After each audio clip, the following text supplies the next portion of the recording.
All right, so we got this side of manure mornings done. So you got a few of the pigs up early this morning. Most of them are actually still asleep. Well, I guess about half of them. We got 4 of them up, 3 of them still sleeping back there, fighting over the position. So definitely getting warmer. You can tell we are on the cusp of spring. We've got trees bursting back to life. We'll share some of that with you guys today. We have a tree we need to plant today. So we're gonna share that with you guys.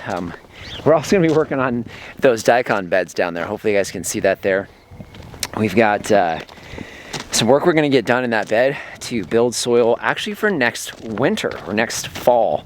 So we're kind of jumping ahead there and seeing if we can figure out how to make some good soil without having to import a bunch of additional inputs in order to get some good soil going on. All right, so let's peek in. We got chickens on pasture this morning. There we are. Morning, girls. And I can hear Lori with a shovel, which means I need to go get to work. Can you grab the water, hon?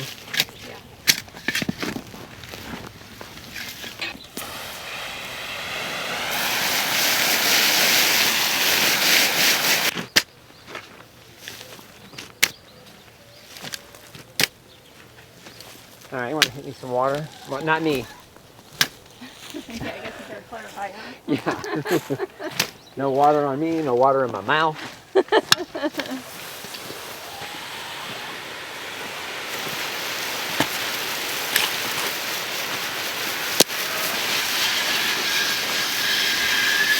Give you this first tree update here. So these are our 3 ever-bearing mulberries that are right up here against the chicken coop and run. And I'll get in close here. You can see we've got lots and lots of fruit that has set on this. Hopefully we're gonna make that out on camera. But every one of the branches here has got a bunch of fruit. And all these trees look fantastic, coming out of dormancy here and ready to give us some fruit. Got our 4 Florida Prince peach trees here. You can see all look beautiful. They did get a little bit of fruit set, although we had some frost while it was setting. So having some issues with fruit, but we aren't gonna let these fruit anyway, so it doesn't really matter too much. Just wanna see if I can find some little fruitlets here. Even on these 1-year-old trees, got some little tiny fruit on there. Now, we will not let these trees fruit. That ain't gonna happen. But we'll take those fruit off. A couple other things that we're starting to see too, so we know that spring's right around the corner, is we have, well, got a nectarine tree here with flowers on it. You can see that there. Also, apriums. So we have our apricot plum hybrids. You'll see these here. These have broken dormancy. They're starting to flower. Looks really good, so that's good to see.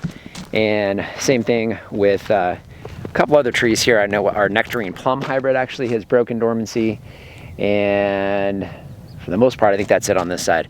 Also all the apple trees, so all of the golden Dorsets, the Annas, the Einscheimers that we just planted have broken dormancy, so that was good to see as well. A lot of our grapes are starting to break dormancy. The Syrah has broken dormancy, all of it. And that is cool.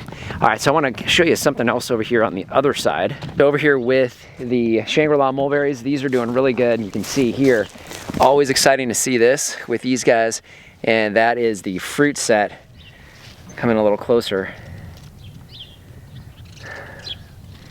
So we got new growth coming out this time of year. Again, these guys are one of the first ones to fruit for us as well. In fact, I think as far as timing, I think the Shangri-La mulberries are the first fruit that we wind up getting ripe fruit off of. So good to see that. All 4 of these are coming back to life. So one more thing I want to show you while we're over here with all the berries. We've got this bed here that's got 2 different blackberries in it. And you can see even here before we've really kind of sprung into life, that is the Primark blackberry right there. It is just coming in super, super strong. You know, we've talked a lot about the amazing production and showing you the production we get off of that particular variety. The other one there, I think that was the Loch Ness. I can't remember exactly, but that one not coming out quite as strong, but still just fine. This is the triple crown blackberry that we actually took as a pup from the old property, transplanted it into here in the fall, and it's coming back nice and strong here as well. Got a beautiful day today. It's gonna be about 80 degrees or so, and we don't have any frost in the forecast. So there is a tree that we want to plant with you guys today. It's one of the last 2 trees, actually. We have one more tree we need to find still. Working on that. Hopefully we'll have that here in the next couple weeks and get it in the ground. This one we actually picked up last week at Richard's Garden Center, but let's go over and take a look at it. So we're up here at the front of the house, and I should clarify, I said we had 1 or 2 trees left. I only meant that we have 1 or 2 trees left to plant this spring, but the one we're gonna be planting today is behind me there, so you'll see it right there. We have one more spot here at the front of the house for an evergreen. You guys probably know we have a couple of guavas here that we were able to get through the winter, probably because it wasn't all that harsh. We didn't even get down into the 20s like we normally do. But we were able to keep the pink guava alive okay, and our plan is to put a white guava right there. So that is a Peruvian white guava that we picked up from Richard's Garden Center. Now, you guys have asked before when it comes to tropicals, I'm not a big fan of tropical trees because you don't get a lot of production and you really got to baby them a lot. So we had to cover these guavas several times this winter, even though we were only down in the 30s. I know once we get down into the 20s, it's gonna start killing some of these trees, at least potentially. And I'm not gonna do any like extravagant things to try to keep them alive in the wintertime or in the summer. So if they can't survive the summer, they die, and we just swap them out and put something different in there that'll survive. If they die in the wintertime, kind of the same thing. So, but we're gonna give it a shot, and it's close to the front of the house. It's easy for us to see and remember to cover them on those frosty nights, and then hopefully they get through the summertime. This white Peruvian guava I'm most concerned with our summertime, and you'll see why when it comes to these leaves, but we're gonna give it a shot either way. So these trees up front here are all on drip irrigation. We generally put 2 2-gallon per hour emitters on here. Right now they're running for a couple hours once a week here in the spring. We may increase that depending on how they look here during the summertime, just to make sure we get plenty of good solid growth out of these guys.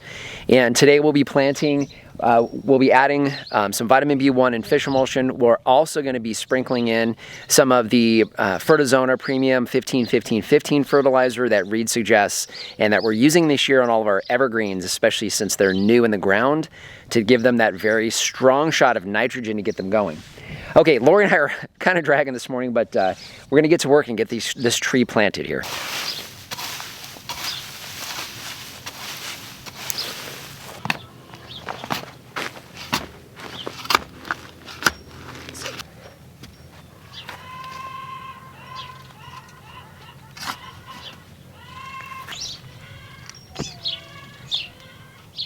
That's probably pretty good. Okay. So hopefully you guys can pick this up, but we've got the hole dug there. Very easy to dig because we've actually had water on this now for several months. So it's been, it's nice and soft soil. Down in the hole, we have some of the fertilizer in the bottom. Now Lori is gonna go ahead and put in the vitamin B1 and fish emulsion right in the bottom of the hole. That should be good. And that's just to get some quick nutrition with the liquid fertilizer. And then you have the time release in those pellets that'll be down there to give some nutrition into the soil. We do not amend the soil when we're planting here, and the main reason is because these trees need to be able to survive in our soil. So we give them a nice soft soil to work their way through. We'll give them some additional fertilizer. You'll see us putting that in as we plant the tree, and then we'll see it again here in a few months with some additional fertilizer. So just wanted to show you that, and we're gonna go ahead and get this tree in the ground. Oh! Down it goes. Okay, Down it's it going goes. just like that. Yep. All right. Well, it's gonna stay just like this. That's the only option that we have. Usually we put a little bit of soil before we put the water. Oh, yeah. There's mud right there too. You wanna try to get a little more of that fish emulsion in here. It's a muddy mess.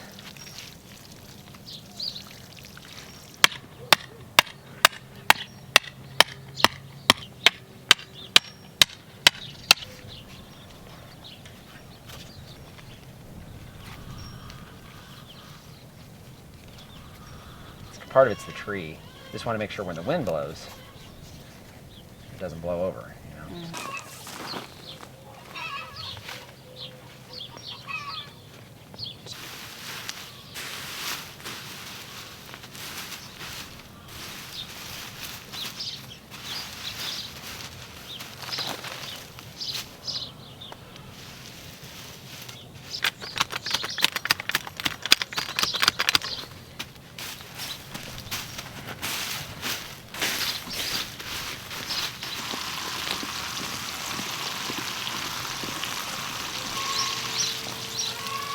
You can see what this Peruvian white guava is going to look like up front here. So you can see the size of the leaves. These are very, very large, broad leaves. And the summer times and the winter times both make me a little nervous for this tree. You know, extreme cold on an evergreen like this that has leaves like this is usually a bad combination. And what I've read is once you get down into the 20s, these trees can really struggle. So we'll see if we can get it. It's early spring. Technically for us it's spring at the beginning of March here. But we've got several months before it gets too hot. Hopefully we get some solid growth out of it, particularly with the nutrition we gave it. You can see that I have it temporarily staked, and of course it's caged. So the cage is specifically because of our jackrabbits, you guys know that. So we need to keep this cage to keep them away. I also need to make sure cows can't reach it over the fence here. So we've got it a little further away from the fence than the other guava, but hopefully this will do well. So Peruvian white guava, let's see how we do. Now I want to kind of show you the difference in the leaves. So you can see nice and broad. These are as big as my hand and almost as wide. Right behind Lori, let's look at the pink guava. See the pink guava, a little worse for the wear here over winter, but still alive and pushing out new growth, which is right here. Great to see. You can see the difference in the size of the leaves. Much smaller. Usually that's a pretty good indicator that this tree is probably going to be a little hardier for us, both in the summertime and in the wintertime. So this is the pink guava. Let's take a look really quick at this strawberry guava. Much smaller leaves yet again. We did have one of these on our very first property when we were living in the city, and we were in North Phoenix. Basically Cave Creek and Union Hills is where we had our house for about 16 years. And we had one of these in the backyard in a pot, and it struggled in the wintertime, but it survived just fine without any extra protection, and it did fantastic in the summertime. So I'm really confident that this tree at least will do well. Whether or not we get any fruit, that I don't know. Our pineapple guavas I'm not worried about at all. They do really good in the summer, do really good in the winter. So we have this one here that I don't know the variety, but we've had this in the ground since fall. And then of course, if you guys watched last week, we planted this one for you guys on camera. This is the Nazamit's pineapple guava. You can see completely different leaves. We're hoping these are two different varieties. Pretty confident that they are. And hopefully we'll actually get some fruit production off of these. Now we did have 2 pineapple guavas on the old farm, and we did get good fruit set from them, but they never ripened. So we're hopeful that between these 2 different trees, hopefully we'll get some pineapple guava. That would be really cool. Okay, Lori and I have a big project we're gonna do today that we're actually gonna film separately and hopefully have that up for you guys next week. And then, let's see, we have the live stream tonight, so we need to kind of get ready for that so we can talk to you guys. And of course, if you're seeing this today, which is tomorrow, that was last night, so hopefully we talked to you guys last night. But Lori and I need to go ahead and get things cleaned up here. We've got a few wood chips we want to bring in here today, but we need to get that other project done. Lori and I are getting prepped and ready to do the video on these beds today, and you guys will see that here, but I wanted to take a quick break. I'm gonna have Lori slide in because these guys here, the seed heads are forming really well, and there are bees all over the place. So we got really happy pollinators. I'll tell you what, this daikon going to seed with all these flowers and all these pollinators, it's really great because we have those peach trees I showed you guys earlier that are flowering out. Now, we're not gonna let those fruit this year, but maybe planting a bed of daikon in the fall and having it go to seed this time of year, helping to bring these pollinators in will be a really good thing for those peach trees. All right, so wind is really picking up. We were able to get that project done this morning, which was good. Really been on my mind. We had to get to that, so finally did. But I wanted to show you guys, we're gonna be working on something tomorrow and hopefully actually film it for you guys next week. So we got the pigs behind us here, so you can see, as usual, just like good teenagers. Sorry about the wind. They're just hanging out in the middle of the day, getting some sun. And yes, they do love to be out in the sun like that. They have the option of being in their little shade structure there or being outside, and that's where they hang out all day when it's beautiful like this. All right, so one of the things we're gonna be working on is back here, behind that whole pig area there. You can see we have pig paneling down on the ground right there. That is because we're gonna be extending or expanding this area here that we have the pigs in. We've got them on the farm for another month and a half or so. So we are gonna actually be moving them. We're gonna move them back this way. And then we're also going to extend it out this way just a little bit. We wanna give them more room because they're getting big, I'm guessing. I know we got a couple, probably 2 or 3 that are well over 200 pounds, and we'll probably finish out around 3, I hope. But we need to get this expanded. We want to make sure they're on fresh ground for this last month. There's a tremendous amount of fertility that they've left behind for us there that we get to figure out what to do with. In fact, if you guys have some ideas of what we can plant there, we would love to hear your thoughts. I mean, we were kind of kicking around the idea of some additional grapevines or something, but, and you know, fruit trees. Anyhow, we've got one other project we wanted to try to get done today that Lori actually added to the list. And we've got to kind of hustle because we have a date with you guys tonight. We're doing 35. Yeah. It's half this board.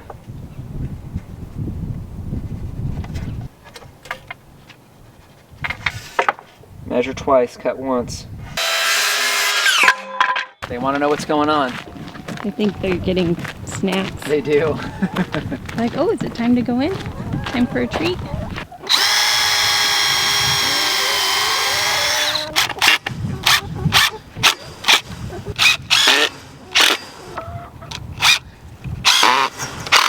All right, so Mama Hen, AKA Lori, thought that maybe the chickens would rather have this flat board to stand on because they're not using this little swing that we built for them. At least that we don't see them using it. They may use it, but we're gonna see whether or not they actually use this now. I don't know, they're all really curious, so they are gonna come over here and check it out. So far, they're not interested, but we're trying to get them to use the swing. We'll see, they might. Watch, we'll be out here tonight and they'll be using the swing. It's really windy again, so we're gonna have to figure out where we're gonna set up for you guys tonight. Hopefully you guys joined us tonight when you're seeing this tomorrow. Otherwise, we'll see you guys next time around. Getting a lot of fruit, and then one more thing while we're here in the berry. This sun is hard to deal with this time of year. Yeah. Yeah. It's solid. Man, there we go. Hey, that worked. I just shot it in my mouth and it's all over my face. Oh. Shut up! You know what? I'm not gonna even say any. I don't even need to say anything. No, you don't. Just spit. What? Your butt right in the camera. My butt is in the camera. Nobody wants to see that. I don't want to see that. Waiting on a woman. Always, right?